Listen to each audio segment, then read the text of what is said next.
Harrison Marx, welcome to the podcast, you sexy motherfucker. You came here to fuck me. That's right. That's it. I know why I'm here. Later, there's a clean bathroom out the back. That's where we'll go. I don't like clean bathrooms. I want a dirty one. It'll be dirty when we're done, don't worry. Oh, yeah. I'm going to splooge it up. Good to see you, man. Good to see you. Thanks for coming. Late notice. No, dude, but I have nothing else to do. I'm so happy to be here. Me too, man. I'm glad you did. I messaged Harrison last night about 11 o'clock. I was like, Harrison, you want to get a podcast? He's like, fuck yeah. That's me, baby. Always ready. Always ready. Yeah. So how you been, brother? The fight? We watched the fight last night. Oh, yo, fuck that fight. I was so upset of how sure I was of like, I'm one of the idiots that was like, oh, Tyson's definitely got a chance. And it's like, yo, he's 58 years old. Like, realistically, come on. You know, he did well for a 58-year-old. I admit I was one of those idiots too. I think it's more just hope. You know, there's just that party you just want to see that dude smack like 58. You're like, okay, because if he can do it, then there's that party where you're like, anything's possible.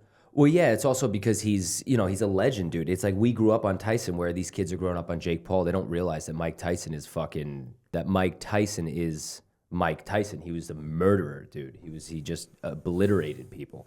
His stats that I saw last night was like 50 wins and like I think it was 50 knockouts. 50, okay, there you go. Yeah, and then there was like a couple of draws. He had some losses, but he was doing a lot of blows, so. Yeah, I mean the first half of his career was incredible. He was unstoppable, wasn't he?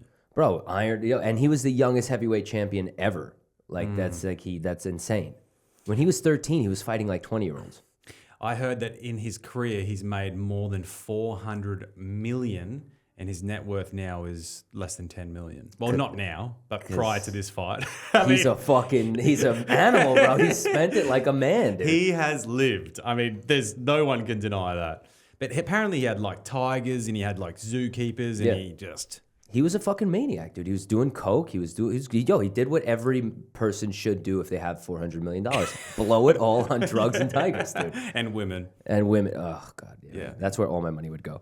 I must admit, I was a little bored about the fight, but also there was a part of me where I was like, I don't want to see him get hurt. There was like, I don't know, I felt love for him.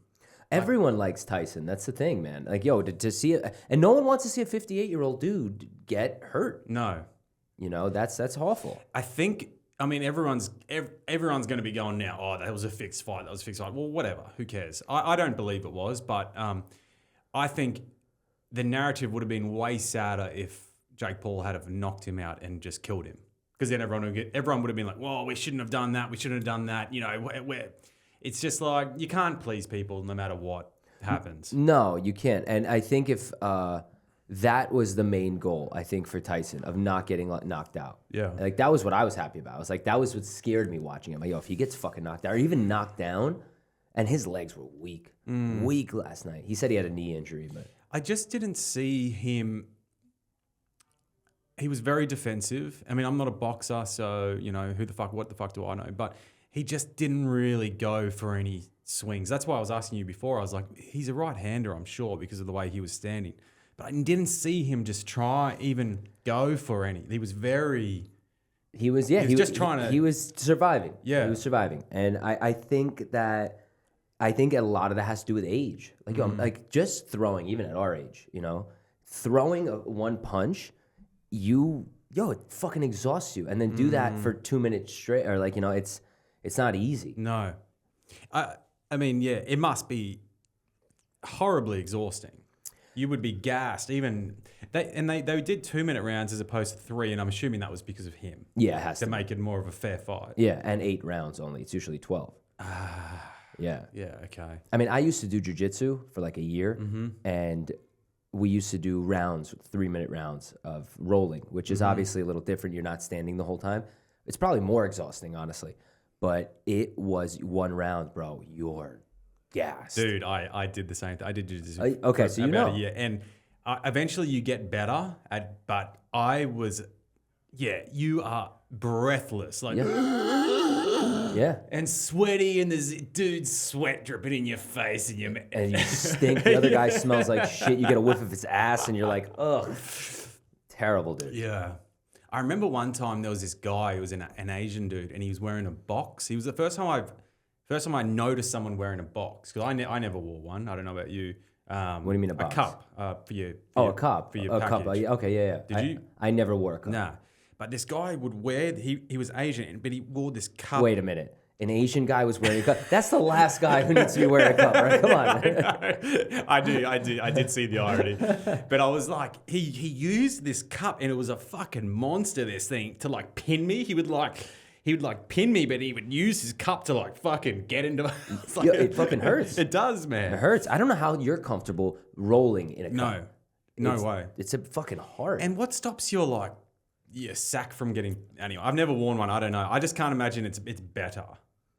I mean, it's better for your ball sack, I'm sure. Like, I've gotten kneed in the nuts during jiu-jitsu, which was brutal. That would hurt. But I can't imagine it's easier. I mean, what do you care about more, kicking the shit out of that guy or your reproductive system? Yeah. Always kicking the shit out of the guy is more important. Yeah. I would trade in a nut. But yeah, man. No, it was good. It was good. I think sports like that, I don't know, it kind of brings the world together. Bro, it's gladiator shit, dude. That shit is what human being. It's the gorilla in us. It's the primate that we've suppressed for fucking hundreds of years, thousands of years, and it's the only time we're allowed to go. Like anytime you see someone fighting on the street, you don't want like someone to get hurt, but there's always like, yo, there's a fight. Oh, there's a fight. You can't look away. You can't, dude. You can't, and it's fucking exciting.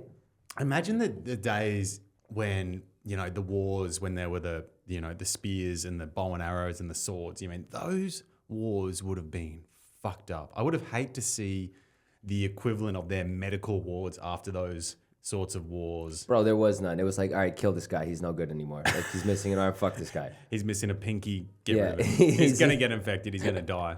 That's the thing, dude. Even during the Civil War or like the American, the Revolution, whatever, I mean, they would line up, they'd shoot their guns, reload, and stand there in line and just fucking shoot. And the medical, I mean, it wasn't that good then either. If you wanted to amputate, there was nothing. It's like, all right, chop it off. Terrible, dude. Yeah. I need to get a doctor on this podcast. I need to find out how they did that. Like, how did they amputate and not just bleed out? Did they burn it? Like, what did they?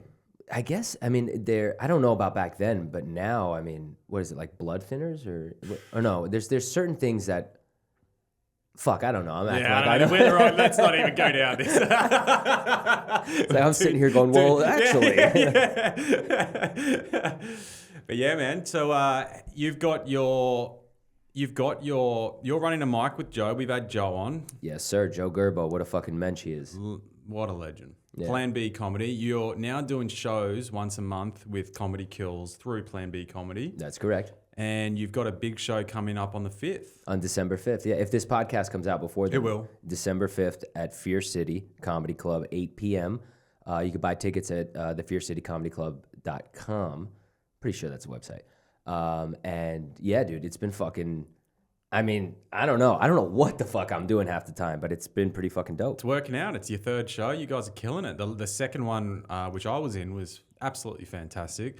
And you're really you're the few people that are giving comics a run, like a decent run. Like that was an 8-minute show. Your next show is going to be a 10-minute show. Yeah, 10 minutes for each comic. So you're giving comics a chance to really prove themselves. And I loved that. I loved the last show. 8 minutes, I could have gone for longer. Like, it was just so good to just really get into the bit, Dude, I'm just happy to be, I'm happy to be doing it. The reason we do it is so I can get myself some time. Like, that was the original of all right, if no one's going to hire me for a show, which people are, thank God.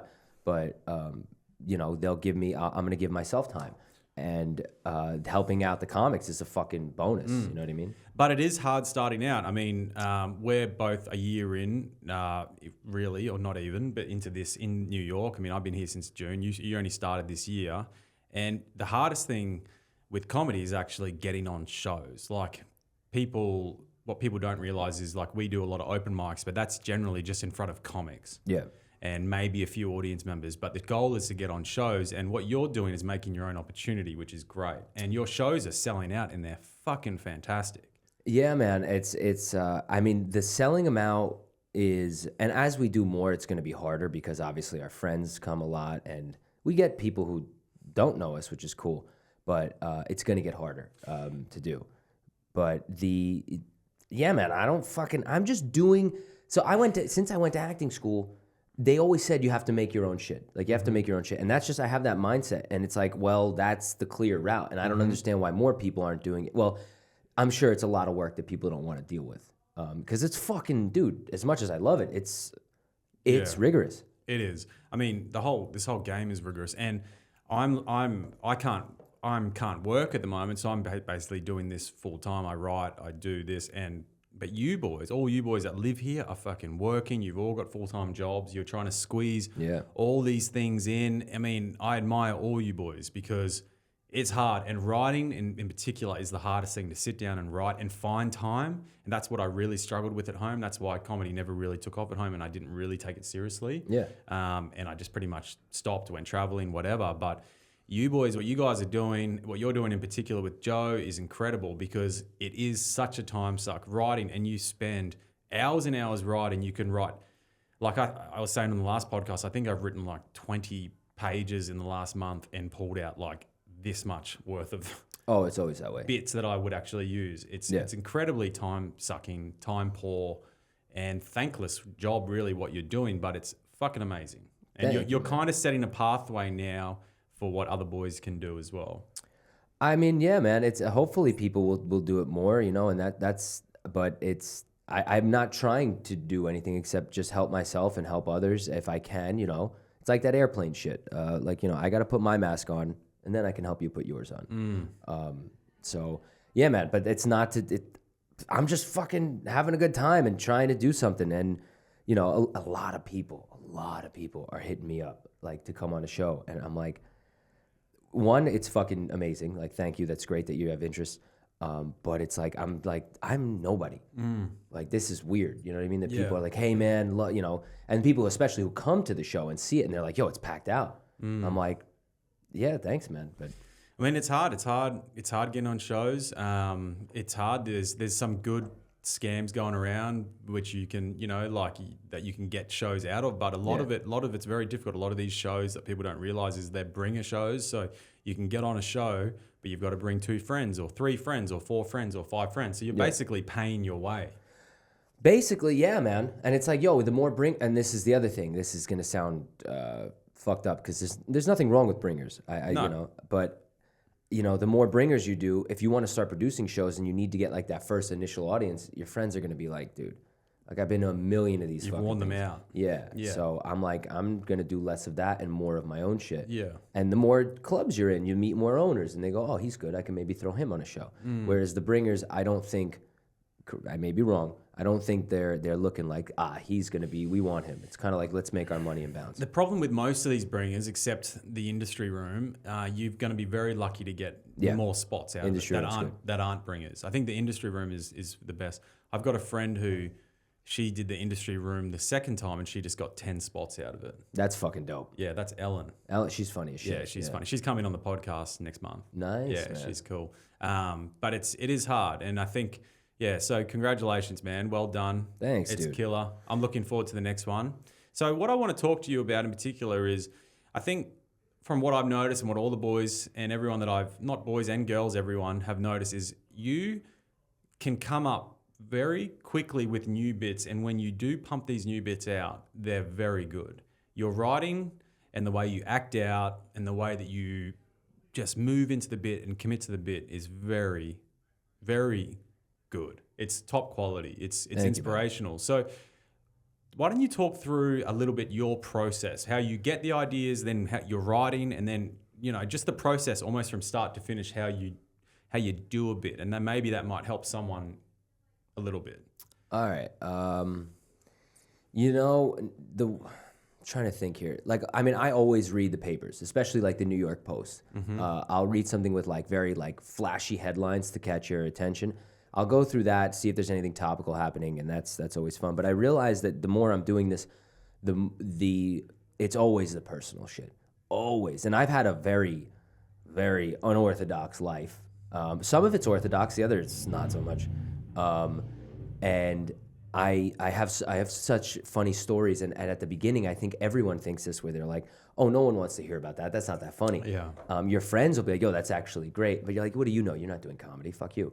And the more I was doing this, the more I realized I'm like, I would dip into personal, and I'd go, oh, okay. So when I'm doing a personal story, I will write the whole thing. I mean, I write everything out. I'm like just, and then hopefully a bit will come out of it. Yeah, I'll write the whole thing out and go, okay, where's the fucking meat that I can cut out? This is bullshit. This is bullshit. I don't need to know what color shirt my dad was wearing. None of that. Cutting is one of the most important things, because when this is for like people that don't realize, is when you write a bit, it's usually this fucking big. Like it's say 1,000 words, and you've basically got to cut it down to 200 words. Basically, yeah. It's an incredibly important part of the process. 100%, dude. And you look, you don't know exactly what to cut until you get on stage with it. But I have some sort of instincts where I'm like, okay, I don't need that. I don't think I need it. And yeah, and I'll go, okay, I'll memorize it. I'll work it out in my house also. And as I'm doing it in my house, I realize that there are certain bits where I have more energy and more like just fucking, like, there's things that irritate me, and I'm doing it like that, and I'm like, okay, like this means something to me. You feel there's a passion in there. Yeah, exactly. So I'm like, all right, cool. I bring it on stage, try it. It's a little clunky at times, but the beautiful thing about the personal stories also is I know them well. I write them out, but I know them. So there's I know the flow.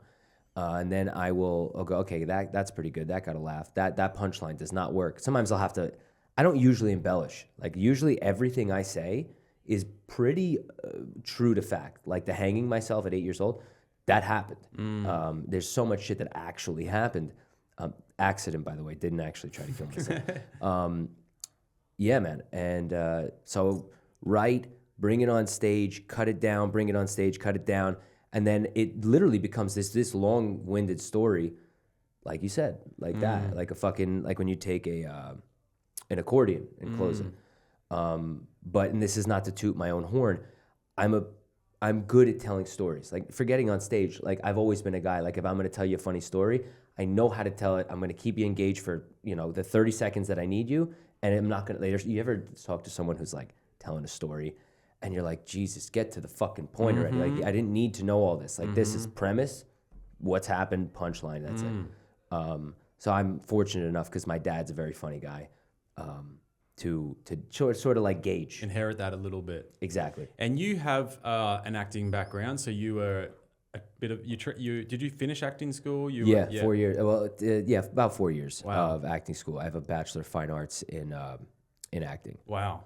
And I think that has helped you a lot. I mean, it's obvious when you are on stage, the way you express yourself and you move around and you sort of jump around, or like there's a part where you pretend to be a seal. You're like, like you commit. And I think that's one of the differences about you. And there's a few people who are up on stage that do have an acting background. Monique would be one of them as well. And I think it pays off. It's a good little, it's just another good tool to have in your toolkit. So would you recommend for people to do acting or improv? Do you think that helps people? I always told people, I don't know if with comedy, look, getting in front of people and taking an acting class can't hurt. It cannot hurt.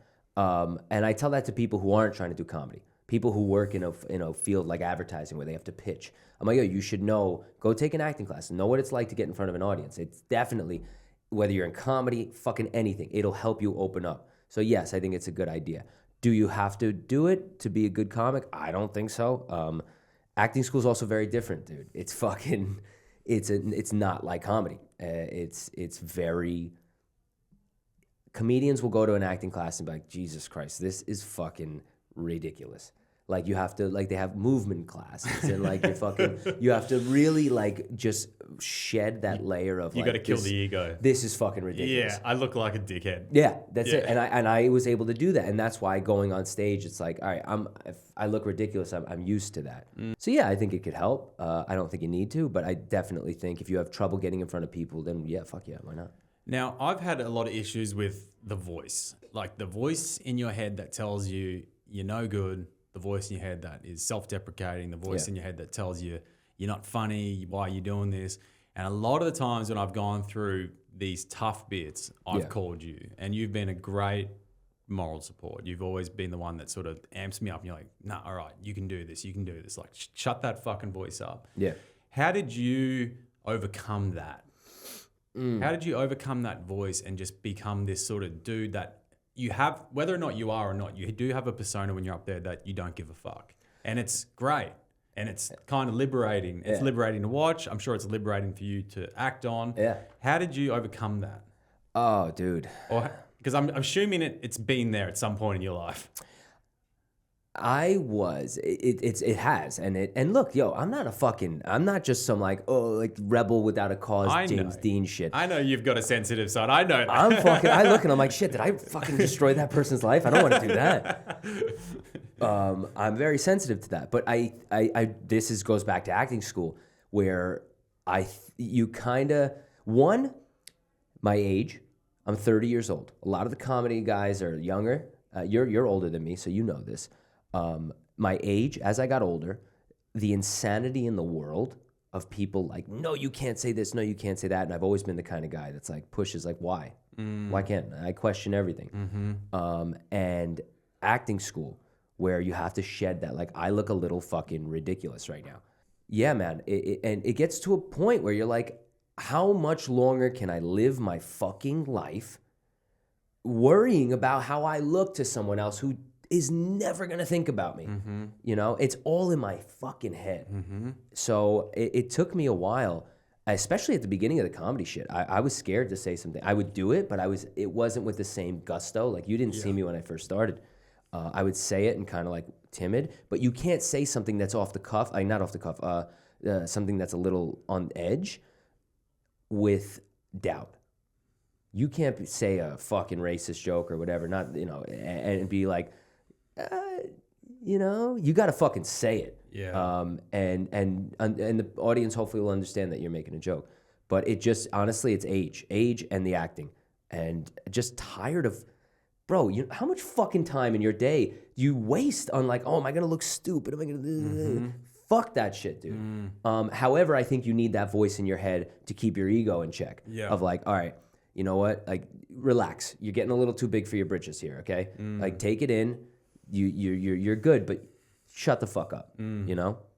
Yeah, I will admit I'm getting better, and I'm noticing. I can see that. I noticed that it's starting to manifest in my everyday life, where little things now I'm like, there's no point sweating this shit. No, this doesn't mean anything. What they say doesn't mean shit. I don't care. Exactly. I still have that voice, but it's becoming a lot more lower pitch in the background rather than in the foreground. Exactly, and I think that comes from getting up on stage more and more and doing it. Let me ask you, when you that voice in your head on your day to day, like, what could it be? Like, give me like an example. A lot of it is just like, this isn't funny. This is bullshit. No one's gonna laugh at this. Outside of comedy. Outside of comedy, man, I can have that voice as soon as I wake up. I can have that voice when I wake up. You know, I can be like, oh fuck, why have I woken up? I just want to go back to sleep. I don't want to deal with. It's like I can have it. You know, oh, I haven't exercised enough. I need to go to the gym. I need to go for a run. I'm going to get fat. I'm going to be unfit. I'm eating back. I can have it with everything, dude. But is it worrisome because you don't think you're living up to your potential for you, or you're worrisome that someone is going to look at you and go, oh, he's not doing anything? It's a bit of both. A little bit. But I would say the hardest I am on myself is about my own stuff, about me. Okay. It's not so much about what other people think. Which I think is healthy to a certain extent. Yeah. It is what it is. And I think it's that. I do believe if you can master that, and if anyone can master that in their lives, that is going to make them better if you can overcome something that's hard. But also, it's an unnecessary block that us humans seem to have. It doesn't need to be there. Like, it does. There is a certain part of, I think, human nature that it does need to be there, because there's that, okay, well, there's a lion over there. I need to run away from that motherfucker because that's scary and that thing's going to eat me. So it's a part of your protective, I don't have survival instinct. That's right. Yeah. But a lot of the time it's just bullshit. Well, you know, here's the thing. There's a fine line on it. I think that if you're I think if you're doing your shit and you're still going like, oh, I didn't do enough, then you're just punishing yourself. Whereas you have to have enough awareness where you go, no, I did the work I did today. I did what I could do for tomorrow. Yeah, I agree. You know, because I struggle with that shit all the time. Like I didn't do enough. I didn't do this.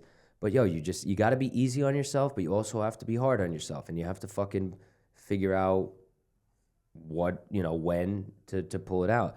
And I think it also comes from a lot of reflection of being aware of the type of person that you are.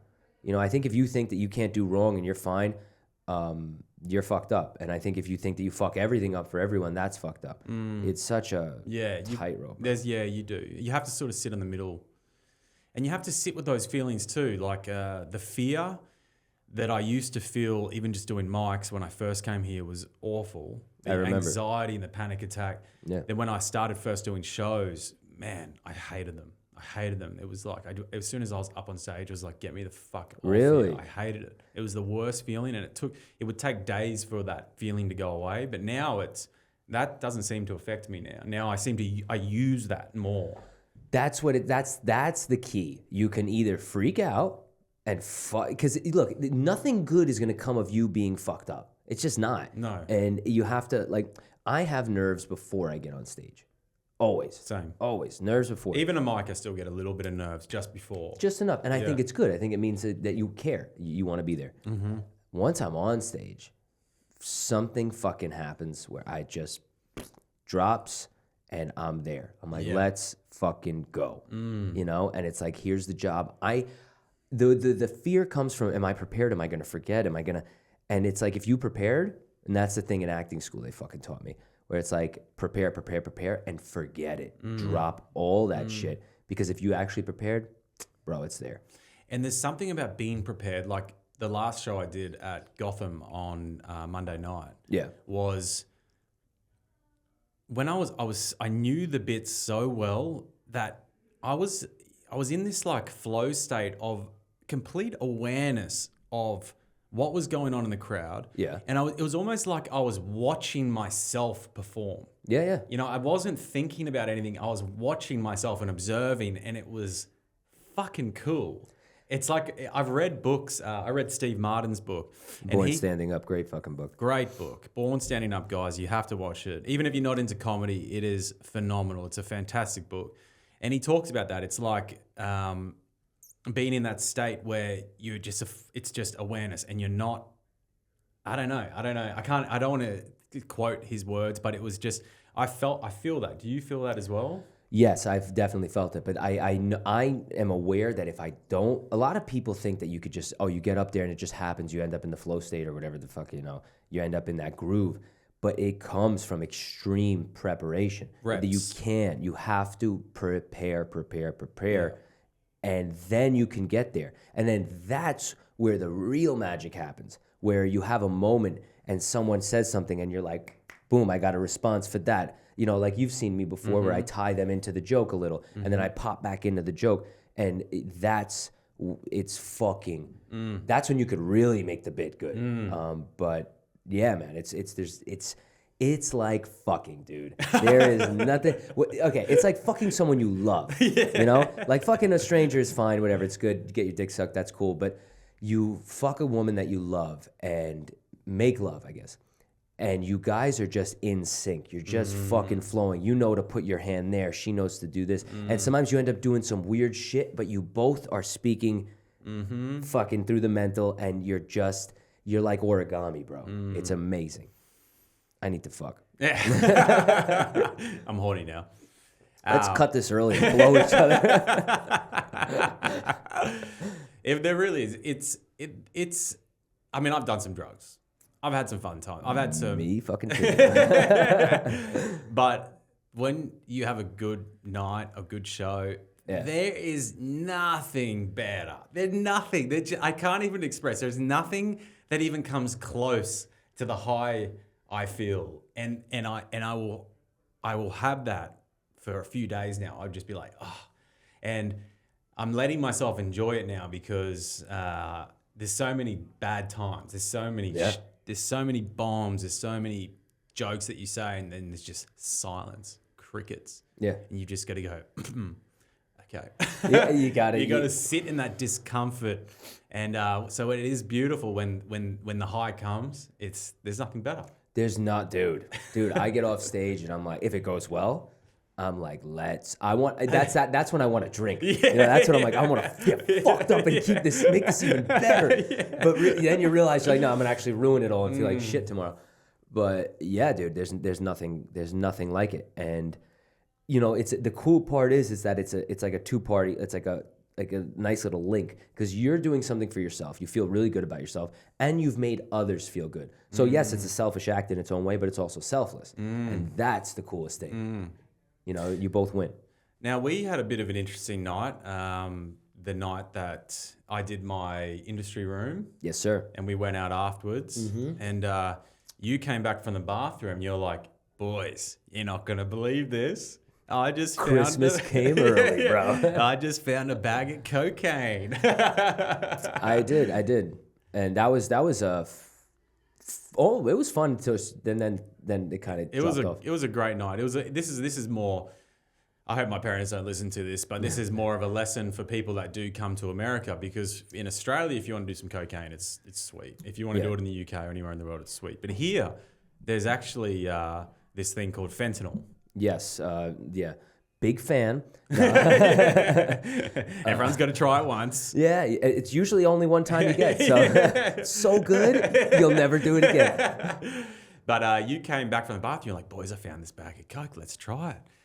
Then when we left that bar, yeah, I'm telling this story is more for other people because it's funny. Yeah. But we left that bar and we're walking to another bar, and then the four of us are standing around a circle, and everyone does a key bump. Yes, sir. You do one, I think. I was the first. I'm always okay. I'm like, you know what? If I die, just don't do it. Yeah. But then I do a little key bump, and then within about 5 seconds, everything just goes white, like my head was the inside of the sun. And then you saw me just collapse. Yeah, that was pretty bad. That was pretty fucking bad. I was like, okay, Cam's probably dead. We're not gonna make it to the next bar unless maybe we still could. No, that was a fucking absolutely frightening moment because I mean, I like to party. You know me. I go too. hard, and so do you. It was a shocking thing because that's never happened to me, and I was like, damn. Like they say, like you think it never happens to you, and I think it's almost worse if it happens to a friend. Of course. Because you're like, I have to live with this shit. Thank God, I literally was like, water, get ready to dial 911. Cam, stay with me. I'm like fucking playing paramedic. And thank fucking Christ you did not die. Yeah. That was wild. I came back, but it was I was fighting for a good 10 minutes. I was like, what all the right, fuck? Yeah. Get the fucking breaths in. So moral of the story is, probably shouldn't do a bag of cocaine you find in the bathroom. Yeah, that's a bad idea. Don't do that. But you can get test strips in America. Yes, yeah. You can get the fentanyl test strips, and you can test your stuff if you are doing it here. And I would recommend anyone to do that. Yeah, I usually keep them with me, but that night I was already blasted. We weren't planning on that. Yeah. Yeah. But no one ever does. That's the thing. You always think it can't happen to you. It fucking can. And you have inspired me. So Harrison, how many days sober are you now? 32 days. 32 days. Congratulations. I think I'm on 35 or 36. I'm not sure. I'm on. No, sorry. Yeah. 30. No. 20. You're I'm in the 20s. I'm about a week behind. Yeah. Sorry. I'll be in the mid to late 20s or whatever. Yeah. And so you inspired me to go sober because we were, for the first 4 months of being here, or nearly 5 months, I guess, we were punishing ourselves. We were enjoying it. We were having a great time. Everyone was. It was almost like all these boys we were just all these like individuals, and we all kind of came together and kind of have a little bit of a great group of boys now. Yeah. But we were just having a great time together, and it kind of got a bit much. And then you said to me, yo, I'm going to go sober. I'm going to do this. And after you were about 3 or 4 or 5 days in, I had a big night, and I was like, dude, I just can't keep doing this. This is crazy. So you've inspired me, and your goal is 100 days, and I'm going to do the same thing. So I'm about a week behind you. How's it going? I tried killing myself twice already. since I got sober. You dug up that fentanyl bag, didn't you? Yeah, I was like, let's fucking end it. No, dude, it's been cool. It's been honestly. So I've never been sober. I mean, you were. Yeah. I've never been sober in my neither. life. I've started drinking when I was probably 13. I've never had a problem, but I like to. I'm a social guy. I drink all the time. I go on dates. I like to party, and I do drugs here and there. But it was never like I need to stop. I'm ruining everyone's life and my life. But with hanging out with everybody and drinking every night, and then and even it was like 2 beers a night, and then Friday, Saturday was rough because that's when the drinking got heavy. And waking up for work at 6 a.m. My whole day was shot. Like I was like exhausted, and then I try to write. I'm not there. Getting to the open mics, everything is fucking harder, and I'm like, why am I doing this to myself? Like torturing myself. I'm doing well in comedy. I don't want to fall back because I wrote this on the internet the other day. I wrote like a little passage, like a little gay boy. No, it was fantastic. It was beautiful. It's just unlike me. For people who don't know me in person, like they see that on the internet and they're like, "Whoa, this guy's being serious. What's happening?" Harrison wrote a thing saying how he's feeling and everything, and he sort of posted it on a story, and it was great. It was wonderful. You said how you feel. You said, this is new for me. It's a bit different, but I'm glad I'm doing this, and it was good. It's nice. You're showing that side of yourself. And it's, as I said, like you inspired me. I'm glad. You gave me the courage to do it. And I'm going to stick to these 100 days. And I honestly... How do you feel? I feel great. Yeah. And I think I'm going to go further with it. You want to know something? I don't want to say it yet. Yeah. But I think I probably will too. I've never been more clear, sharp, fucking efficient. Let me ask you this, because I've realized I have some unaddressed demons. Being sober, I'm realizing, I'm like, oh, I mean, I always knew I had demons, but it's just a little more clear. Like the loneliness is a little stronger. There's certain things where you're like, oh, wow. Do you have any of those, like, since you've been sober? I do. But I'm all right. Like I still do smoke a little bit of weed. Maybe a couple of nights a week. So they call that Californian sober, everybody. It's called gay. Yeah. And that's when my demons seem to come up. But it seems to be, it's like a lot of heavy energy comes up, but that's when I deal with it and I address it and then I let it go. Okay. That's when I like to also do a bit of meditating with it. Yeah. But yeah, I do have demons, of course, but I can't, I don't know, my demons are myself. My demons are like how hard I am on myself, and I become less hard on myself when I'm working hard and I'm doing things. So They have been better. They're way better now than what they were when I was drinking. What are yours that are coming up? So I'm probably one of the few guys in the scene that we know that isn't in a relationship. And I've been out of a relationship for like almost 2 years, and I'm alone. I live alone. I have a very my life is, I have human contact, but it's just not the same, So I realize that I'm actually, I've told you before, quite lonely, and being sober, like, you have a couple of drinks, you're like, fuck it, whatever, who gives a shit? And I'm not like an angry drunk, I'm a happy drunk. But it made me realize that, oh shit, I'm quite lonely. And to have to sit in that and like just deal with it, it's, and here's the other thing, I enjoy being alone, but I also have loneliness. That's the thing. So it's been one of those things where I'm like, oh, okay, I gotta fucking sit here and deal with it, and not, end up in a relationship because I'm lonely. Like, oh, you're here, cool, let's just do this. You know what I mean? I want to fucking, like, if I'm gonna jump into that pool, I need to make sure I really actually want to be with them. And being drunk all the time, I didn't even know if I actually liked somebody. I'm like, oh, they want to fuck, let's go do that. And then before you know it, you're in a relationship with someone. I can relate because I have been through that stage. When I broke up with my ex at the age of 29, yeah, and I was single up until, well, sort of, on and off single. Yeah. But I sat through the demons for years, but I didn't deal with it like you are now. I dealt with it by partying, by doing lots of cocaine, by fucking every single girl I could, respectively and consensually. Sure. And it was that I buried, though, that loneliness. I just buried it in the partying, in the drinking, and it all came back to bite me. And I think I dealt with a lot of that stuff when I went traveling, when I went and did that trip over that year I spent in Central and South America. I dealt with a lot of stuff, and I sat with myself a lot, and I started to really like myself again. I was like, actually, I'm a fucking good person, and people love being around me, and I'm a good guy, and I make friends everywhere I go. And that's when it all sort of started to turn. But I have been there, and I have felt the loneliness. But I also admit that loneliness is I don't know, it was different for me. I do and did like being alone. I did enjoy it. You can't learn about yourself if you're not alone. No, I think every adult man, not like early 20s man, I'm talking like an adult man around our age now, where you kind of have your shit together, you kind of know who you are, there's benefits in having time alone. I actually have a chapter of that in my book. Blue Collar Bible. The Blue Collar Bible, everybody. Thank you. I have a chapter on that about, it's okay to be alone. It's okay that's where you can learn about yourself a lot. Absolutely, man. Absolutely. And it's important. I think it's fucking essential. Like I have a lot of friends who've been in relationships with the same people for fucking 15 years. And I'm sure that they're very happy and they're doing their thing. But for me, I'm like, I've spent many years alone. I've had a relationship alone, and when alone, like fuck a couple of people here and there, and then whatever. But you can be alone in relationships too. Like, that's the worst fucking feeling, dude. That is the worst. Yeah, and I agree. That is way worse. I've always said I'd rather be alone than in a shitty relationship. Absolutely, 100%.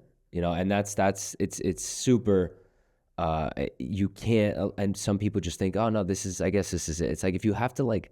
And maybe I'm naive, but I don't want to have to question. I don't want to be like, I guess this is it. I want to be like, nah, this fucking person just turns my wheels, especially somebody like myself. I'm not a weird, but like, I'm fucking gross. I say shit on my mind when I don't care. I'm like, whatever. And it's hard to find somebody that's very, that kind of understands, that I'm actually, like if you dig deep, that I'm a very genuine, sensitive guy.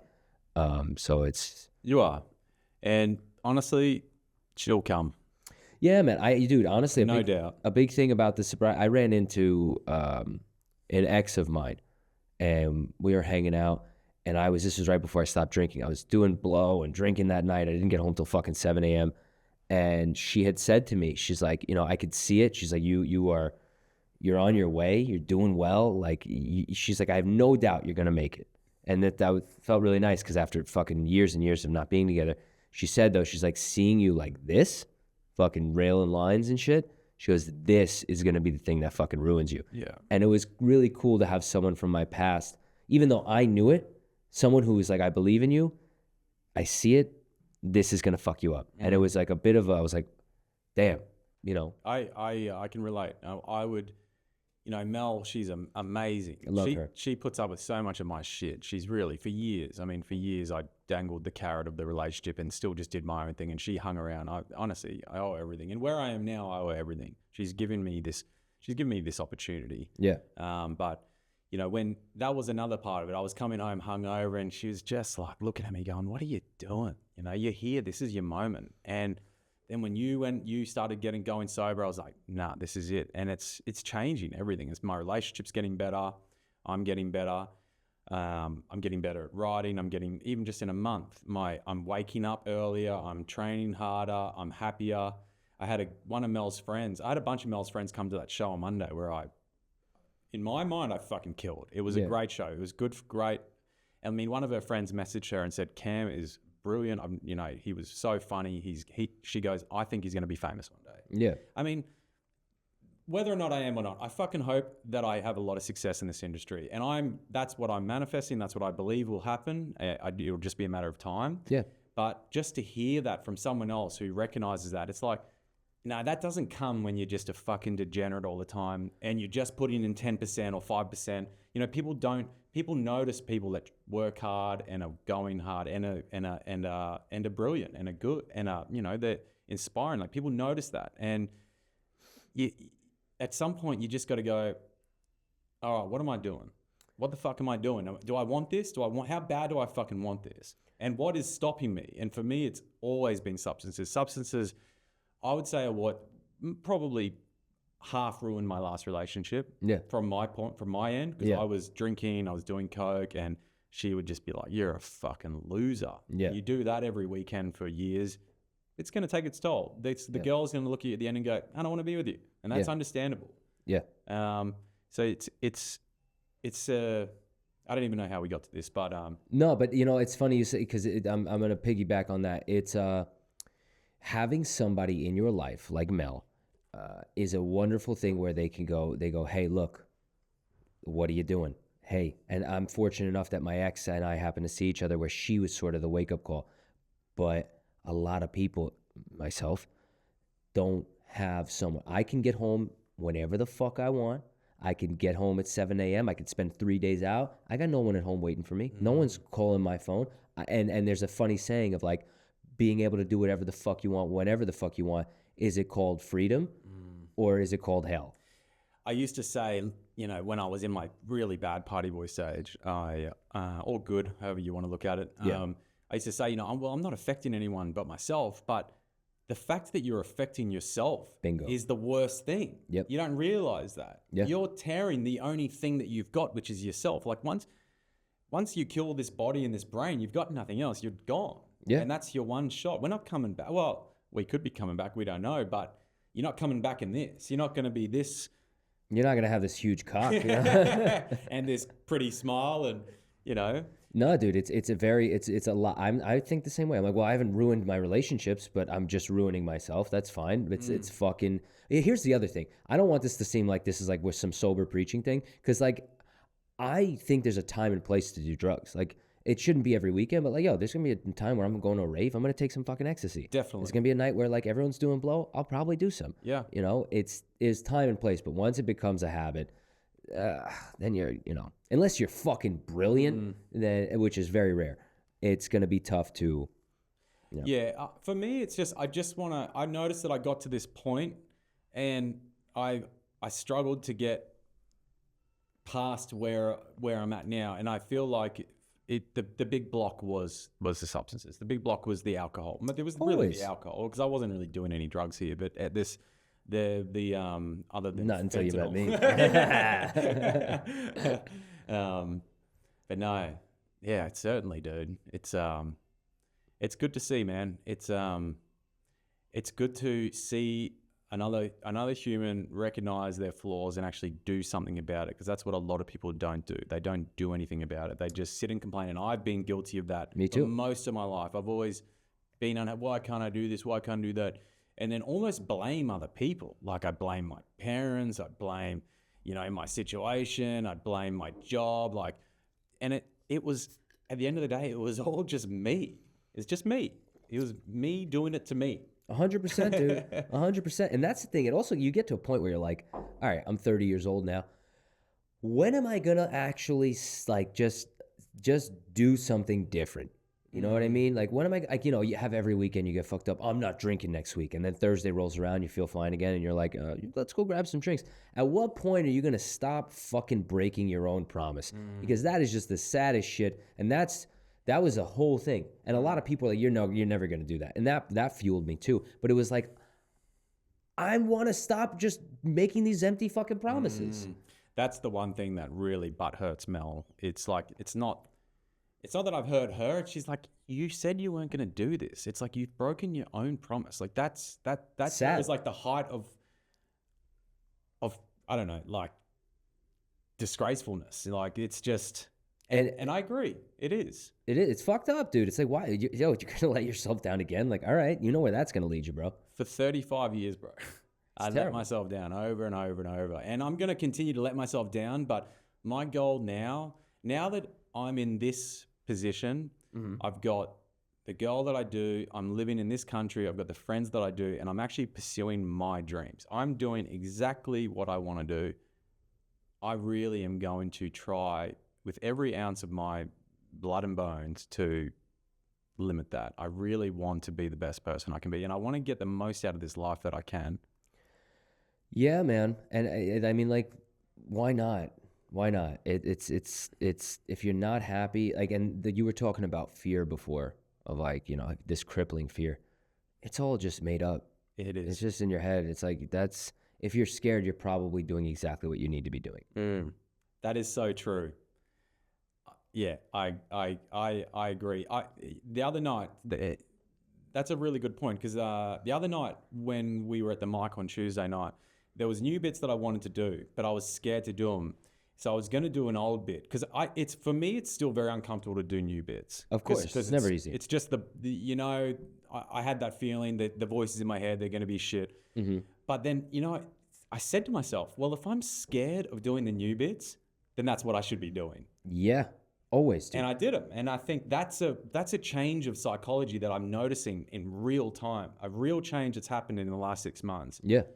There was a dude I knew who used to always say, like, lean into the uncomfortable edges. Mm-hmm. Like, you have to. Like, if you're uncomfortable, then boom, That's what where you need to be doing. That's you have the to go door there. you need to open. And you usually, when you fuck up, or like if it gets like, it's not that bad. It's not the end of the fucking world. No. It doesn't feel good, but you also learn from failure more than you do success. So That's true. life is just too fucking boring not to try. You know what I mean? Why not?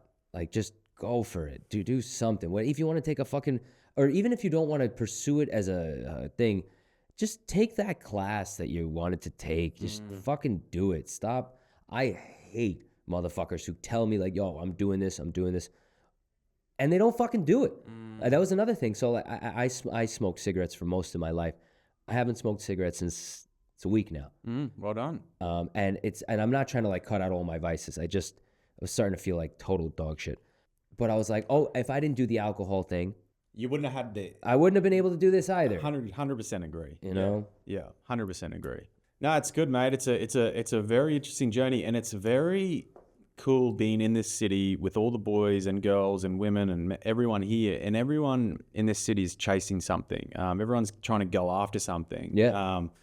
And it's cool. There's a spirit here. I've said it. I think I've said it in the last 2 episodes. There's a spirit here that's very different to anywhere I've been, and there's that essence that it's okay to be doing that. There's no one questions you. If you're going after something, go after it. It's good. Yeah. Like that's what you should be doing, and I love it. So where do you want to go with this? I mean, you're I mean, I know where you want to go, but like, Yeah. do you have a bit of a plan? Do you want to start touring? Are we going to start touring? 100%. We're gonna tour. We need to. It's. We should get a car next year and go on a road trip for a month and get around the country. So I want to. One, I need to fix my finances. That's first. Yeah. But Yeah, I need to get a job. Yeah, I need a green card then a job. That's coming. But yeah, man, I think that'll only make you better. And I'm starting to like, I'm looking into clubs in like Philly and Boston because I want to test this shit out in other cities and see what's up. Like with the rest of the world, New York is, yeah, sure, it's the center of the universe, but it's also like, no, like people are going to want to go to comedy clubs. They're going to be in small towns and shit like that. I can't wait to do those small towns. I cannot wait. I can't. I honestly, man. It makes you better from what I understand, and I it only will give you more perspective. But I don't know really what the plan is. I mean, I have a 10-year plan, and that's just to like, if I keep doing this every day, I'll get to where I want to be. And whether it's getting past at the Comedy Cellar or, going on tour on my own or being opening for someone or I mean, the real dream as a New Yorker is to one day sell out Madison Square Garden. I mean, Andrew Schultz did it. And I saw him and he goes, I've been waiting to say this for and I'm getting chills talking about, I've been waiting to say this for 17 years. What the fuck is up Madison Square Garden? Yeah. And it's like, as a New Yorker, you sit there and you go, he fucking did it. Yeah, man. And, but I don't have like a specific goal. I'm just taking opportunities, like starting the show. Someone offered me an opportunity to produce a show and they're like, have you done it? I was like, yeah, of course I've done it. Never fucking did it. And it led to Comedy Kills, and people are liking that. So I'm just trying to stay open to whatever comes my way and just keep fucking working hard. What I'm noticing, I think this is a part of the spiritual side that I have, but a part of I think the world, you get what you manifest, you get what you believe. And since being here and since probably the last 3 months, really starting to go, all right, this is what I want to do. I know it is what I want to do. And I've noticed that opportunities are just coming now without me even looking for them. And people are coming up to me going, we're noticing you're working hard. Do you want to get on this show? I had someone ask me this week if I want to do a small role in a film next year. Amazing. And, these things are coming just from being here and doing what I love doing and not chasing it. And I think there's something in that as well. It's just, you don't necessarily have to have a plan, but you just got to be aiming towards something. And so you may not even work out to be what you originally thought, but it will end up being better. Yeah, 100%. I think it's having that patience. It's like, I remember there were things I thought I wanted to do and I was like, I got to get there. And I'm like missing the whole fucking the point. Yeah. Whereas this, I'm not feeling that way at all. I'm doing it and I'm enjoying what I'm doing right now and I'm doing what I can for tomorrow. Well, mate, I have no doubts in my mind that you're going to be one of the few people, well, hopefully one of many people, but I know that you are going to be great. I really believe. I know you're going to have a Netflix special one day. I know you're going to do Madison Square Garden, and hopefully you have your own amazing comedy club and you're doing all that. It's just you're working hard. You and Joe both are. You're building this thing together, which is beautiful, and you're just a fucking good bloke and a really funny dude. Thank you, man. I really appreciate that. And that the feelings are absolutely mutual. I've always, I say it a lot. Like, if I want to hang out with you, we're going to hang out. If I don't, we're not. And if I do want to hang out with you, it means I think you're fucking 1, great, 1, nice, 2, nice, 3, funny, and 4, just a good fucking time, dude. Like, what? I never understood. You ever like see people who just want to hang out with someone to get ahead? Like, that is the most disgusting thing. Like, why? Ugh. No, I don't get it. You fucking pig. Yeah, I don't get it. I've never been like that.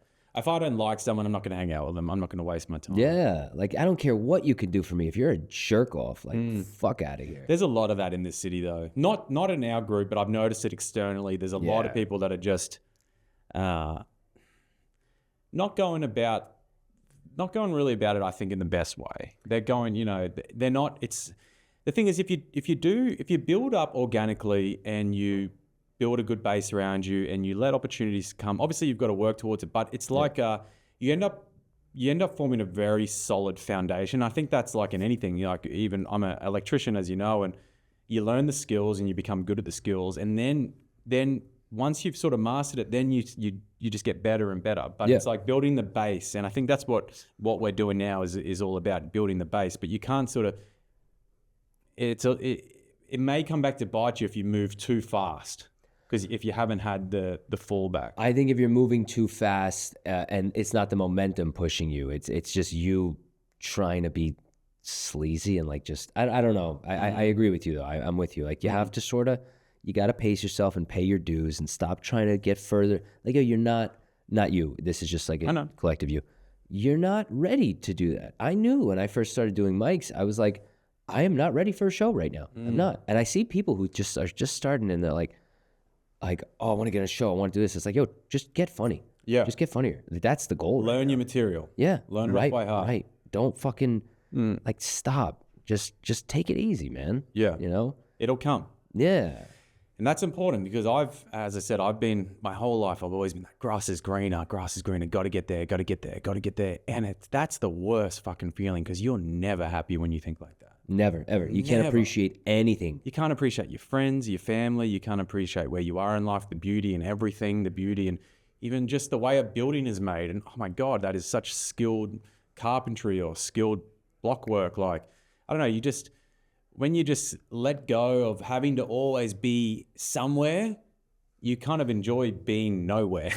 Dude, I've had that trouble in relationships a lot too. It's like you're walking down the street with your girl and you see a girl that's fucking hot, dude. Like, fuck, like, I need to be fucking her. And you're like, no, you don't even know anything about her. You don't know anything about that other thing. Like, stop fucking, just chill, bro. Yeah, I do know.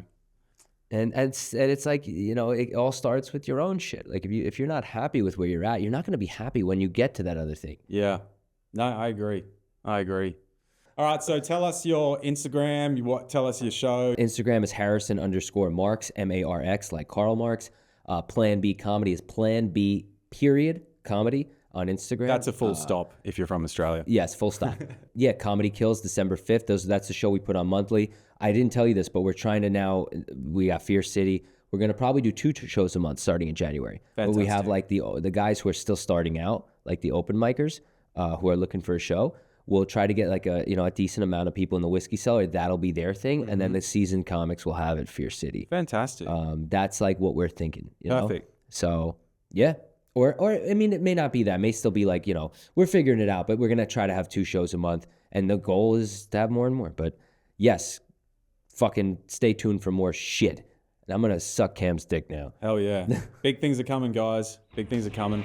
Harrison Marx, thank you very much. You're a fucking mensch, you know that? Love you, brother. I love you too, man. All right, guys. See you on the next one. Later, Gator. Laters. Hey, guys. Thanks for listening to this episode of Going After It with Cam Bird. Produced by Ryan Rizzuti and music by the very talented Brian Rigby. If you've enjoyed this episode, please like and subscribe, and remember to hit that notification bell. Take care, everyone, and if you can, get after it.